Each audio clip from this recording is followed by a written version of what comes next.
How do you say wow in German? I don't know. But Wow. Wow. Wow. really? Everyone thinks it's wow? We have no Yeah. German speakers on the No. crew? Nobody's weighing No. in? They all said wow. I don't think that's true. We'll look it up, though. 6 points in the final 7 seconds from Maxi Kleber. Remember, a terrible mistake by Anthony Davis to foul him on the three-point attempt. He knocked down all three. Then the Lakers do everything they could possibly do to prevent Kyrie Irving from taking a potential game-winning shot. It winds up in Kleber's hands, and he buries it. Well, Anthony Davis made a couple mistakes. The foul, he missed a free throw, and Yep. then, he sucks off Maxi at that last possession, which allows him to get the open shot. You just got to stay disciplined in that area, and if you're on the nail in the right spot, you'll be able to Gave this one away in the final minutes, and I know, look, Davis you want to load up against Kyrie Irving. That makes perfect sense. He's the leading fourth quarter scorer in the NBA this season. We've seen him do it over and over again, but Kleber's a 36% shooter from three-point range, which is why you have to honor him and why he's out there in the first place. Well, on the that's line. why you cannot give up a three. Look, make Kyrie make a tough two, but you cannot give a guy a chance to beat you on the last shot. So overtime, you're at home, you've been playing well. If they make a tough shot, you go to overtime and take your chances. But you cannot. That should have been the last thing coming out of that huddle. We do not give up a three-point shot. speechless. I mean, the Lakers could continue to make these mistakes and put themselves in difficult positions. Come out lackadaisical in that first quarter. Do a great job of fighting themselves back into the game, but then late game execution bites them again. They should be in playoff mode. I mean, their playoff started 3 weeks ago. They should be in playoff mode. Every game is critical for these guys. And Devin said it. They came out in the first quarter lackadaisical, didn't get into the game until late. And when you let a team hang around, then one shot can beat you. One possession can beat you. And you gotta guard against those things. The Lakers they have veterans on this team. There's not a bunch of young guys making these type of mistakes. So they fall to 10-14 without LeBron James this season, and that one potentially could hurt in terms of their play. They got shot makers now. They're playing with a lot more confidence. You see the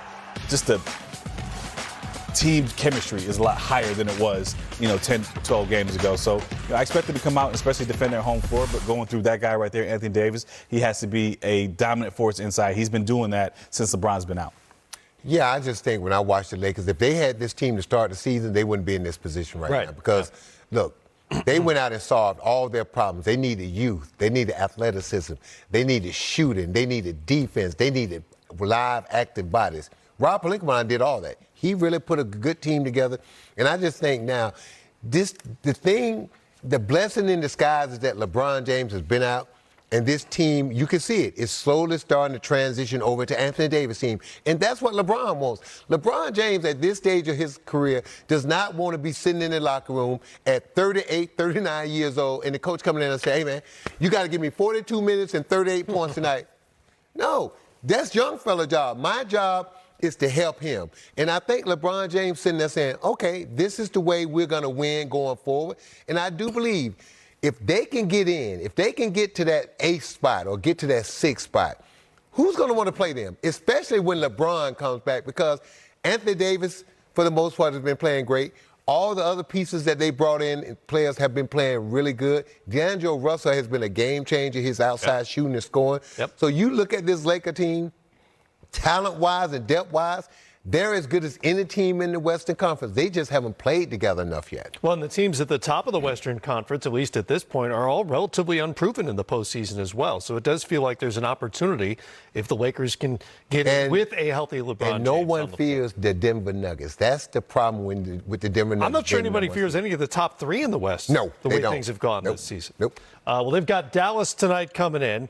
Mavericks have lost 3 of their last 4, and you see the record with Luka and Kyrie, which we won't have tonight. Luka will miss his 4th straight game with a thigh injury, and Kyrie Irving's got a foot issue that has him questionable tonight. But, Devin, you know this team well. Just 3-6 with the 2 of them on the floor. What's been the issue? It's more so defense and trying to figure out who's going to be their third leading scorer on a night basis consistently. We know we're going to get 60 from Kyrie and Luka together. Defensively, can they get enough stops? Can they play at a pace where they both feel comfortable? Kyrie's shown that he can close out the fourth quarters But, if it's a close game, it's been a struggle to who's going to get the shot, how they're going to, figure out, who's hot, who's not. But more so, it's defense is their answer. They gave up a lot in the trade, a lot of defensive players, and they're struggling defensively to get stops. If you're going to play small, you got to play fast. You got to swarm on defense. You got to trap. You got to do any of that. You got to junk the game up when you're small like that, right? You got to make people play at a hectic pace so they make mistakes. When I watch Dallas, and Luka don't like playing that way.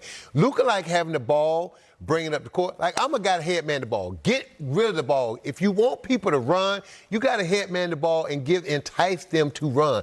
Luka like to hold on to the ball. He like to exhaust the clock. And to Devin's point, it's hard for NBA players today to play that way, right? To just go tell a guy to go stand in the corner, and every third trip down the court, I may hit you with a pass. And then when you look at rebounding, defense, and I'm going to say this, and Devin and I was talking about this, you signed JaVale McGee.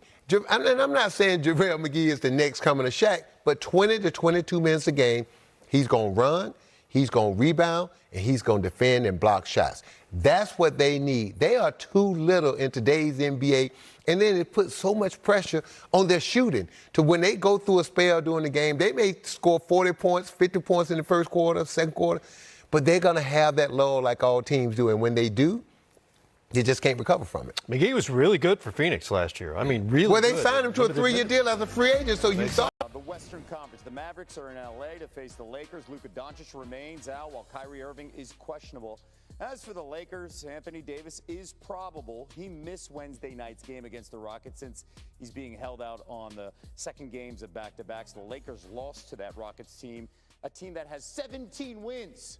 So we got a play-in situation. When you take a look specifically here with the Mavericks and Lakers, and I know the cut line is here with the play-in, right? This is where it's supposed to be with the top 6 teams getting in. The Mavericks, a game out behind the Warriors, and a look closer against the Lakers right now. The Lakers have the second easiest schedule. Keep that in mind. All these games count, but they've got to win who they play, and they just lost to the Rockets. So we will see how this plays out specifically tonight as the Lakers are still a half a game from falling out of the play-in. Lakers reporter Dave McMenamin joining us now ahead of this matchup. All right, so what are the Lakers now? It feels like we're going to say this every single night the rest of the way. What are the Lakers saying about the importance of tonight's game, Dave? Yeah, Kevin, what does the strength of schedule mean when you lose to a team like the Rockets, right? Jared Vanderbilt, after that loss, said that we got no more freebies the rest of the way. Not that we had any to begin with. And you look towards this game against the Mavericks, Dennis Schroeder thought back to that Sunday win